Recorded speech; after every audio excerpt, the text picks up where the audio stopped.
Hello everyone, welcome back to easy English learning మన కథలు. ఈరోజు మనం మరొక ఆసక్తికరమైన కథ విందాం. దీని ద్వారా మీరు మరిన్ని కొత్త ఆంగ్ల పదాలు నేర్చుకుంటారు. ఈ కథను మొదట నేను పూర్తిగా తెలుగులో చెప్తాను. దాని తర్వాత ప్రతి సెంటెన్స్ని తెలుగులో తర్వాత ఇంగ్లీష్లో చెప్తాను. దాని తర్వాత ఈ కథను పూర్తిగా ఇంగ్లీష్లో చెప్పడానికి ప్రయత్నం చేస్తాను. దీని ద్వారా ఈ కథని 3 రకాలుగా వినడం ద్వారా తెలుగులో పూర్తిగా, తర్వాత తెలుగు అండ్ ఇంగ్లీష్లో, తర్వాత ఇంగ్లీష్లో వినడం ద్వారా మీకు ఈ కథ ట్రాన్స్లేషన్, సెంటెన్స్ ఫార్మేషన్ అనేది ఈజీగా అర్థమవుతుంది. Okay, so let's start the story. ఒకసారి 2 పిల్లులు ఒక రొట్టె ముక్కను కనుగొన్నాయి. ఆ రొట్టె ఎవరిదనే విషయంలో అవి 2 గొడవ పడడం మొదలుపెట్టాయి. ఒక పిల్లి అంది, ఇది నాది, నేనే మొదట చూశాను అని. మరొక పిల్లి అంది, లేదు, ఇది నాది, నేను తీసుకున్నాను దీన్ని అని. అవి చాలాసేపు గొడవ పడుతూనే ఉన్నాయి, కానీ ఎవరూ తగ్గలేదు. అప్పుడు ఒక తెలివైన కోతి అటుగా వచ్చింది. పిల్లులు కోతిని చూసి తమ సమస్యను చెప్తాయి.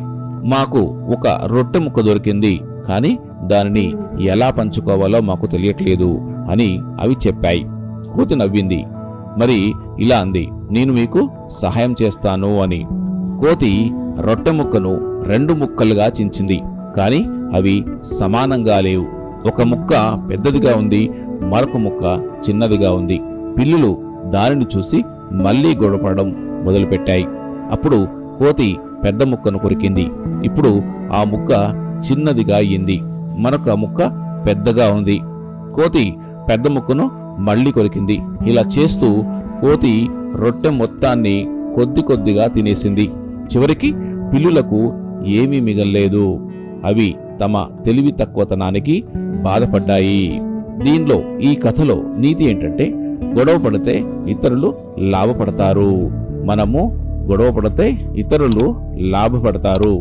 ఈ కథ గొడవ పడడం వల్ల మనకు నష్టమే కానీ లాభం లేదని నేర్పుతుంది. మనం కలిసిమెలిసి ఉండాలి అని ఈ కథ మనకి చెప్తుంది. ఇదే కథను తెలుగులో మరియు ఇంగ్లీష్లో విందాం ఇప్పుడు. Okay, let's start. ఒకసారి 2 పిల్లులు ఒక రొట్టె ముక్కను కనుగొన్నాయి. Once 2 cats found a piece of bread. ఆ రొట్టె ఎవరిదన్న విషయంలో అవి 2 గొడవ పడడం మొదలుపెట్టాయి. The 2 of them started fighting over whose bread it was. ఒక పిల్లి అంది, ఇది నాది, నేను మొదట చూశాను అని. One cat said, this is mine, I saw it first. మరొక పిల్లి అంది, లేదు, ఇది నాది, నేను తీసుకున్నాను అని. The other cat said, no, it's mine, I picked it up. అవి చాలాసేపు గొడవ పడుతూనే ఉన్నాయి, కానీ ఎవరు తగ్గలేదు. They kept fighting for a long time, but neither gave in. అప్పుడు ఒక తెలివైన కోతి అటుగా వచ్చింది. Just then a clever monkey came that way. పిల్లులు కోతిని చూసి తమ సమస్యను చెప్తాయి. The cat saw the monkey and told him their problem. మాకు ఒక రొట్టె ముక్క దొరికింది, కానీ దానిని ఎలా పంచుకోవాలో మాకు తెలియట్లేదు అని చెప్పాయి. We found a loaf of bread, but we don't know how to share it, they said. కోతి నవ్వి, నేను మీకు సహాయం చేస్తాను అంది. The monkey smiled and said, I will help you. కోతి రొట్టెను 2 ముక్కలుగా చించింది, కానీ అవి సమానంగా లేవు. The monkey tore the bread into 2 pieces, but they weren't equal. ఒక ముక్క పెద్దదిగా ఉంది, మరొక ముక్క చిన్నదిగా ఉంది. One piece was bigger and other piece was smaller. పిల్లులు దానిని చూసి మళ్లీ గొడవపడడం మొదలుపెట్టాయి. The cats saw this and started fighting again. అప్పుడు కోతి పెద్ద ముక్కను కొరికింది. Then the monkey took a bite from the bigger piece. ఇప్పుడు ఆ ముక్క చిన్నగా అయింది, మరొక ముక్క పెద్దగా ఉంది. Now that piece became smaller and other piece was bigger. కోతి పెద్ద ముక్కను మళ్లీ కొరికింది. The monkey did it again, taking a bite from the bigger piece. ఇలా చేస్తూ కోతి రొట్టె మొత్తాన్ని కొద్ది కొద్దిగా తినేసింది.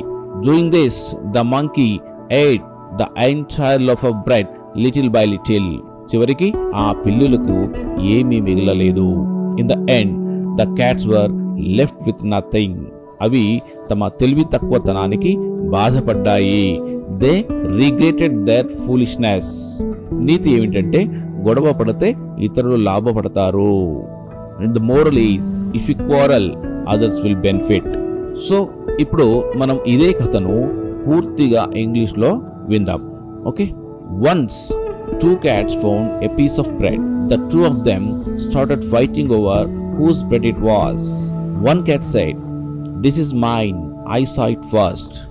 The other cat said, "No, it's mine. I picked it up." They kept fighting for a long time, but neither gave in. Just then, a clever monkey came that way. The cat saw the monkey and told him their problem. "We found a loaf of bread, but we don't know how to share it," they said. The monkey smiled and said, "I will help you." The monkey tore the bread into two pieces, but they weren't equal. One piece was bigger and the other piece was smaller. The cats saw this and started fighting again. Then the monkey took a bite from the bigger piece. Now that piece became smaller and the other piece was bigger. The monkey did it again, taking a bite from the bigger piece. Doing this, the monkey ate the entire loaf of bread little by little. In the end, the cats were left with nothing. They regretted their foolishness. The moral of the story: if you quarrel, others will benefit. The story teaches us that quarreling only leads to loss for us. We should live in harmony. In this, we have learned some important English vocabulary and sentences. ఇందులో మనము కొన్ని ముఖ్యమైన vocabulary and sentences నేర్చుకున్నాం. ఈ కథ మీకు ఎలా అనిపించిందో కామెంట్లో కామెంట్ చేయండి. How did you like this story? Let us know in the comments. Did you think that the monkey did was right? What is your opinion? Please comment. Thank you for listening our story. We will meet again next week with another new story. Until then, keep learning English. Goodbye.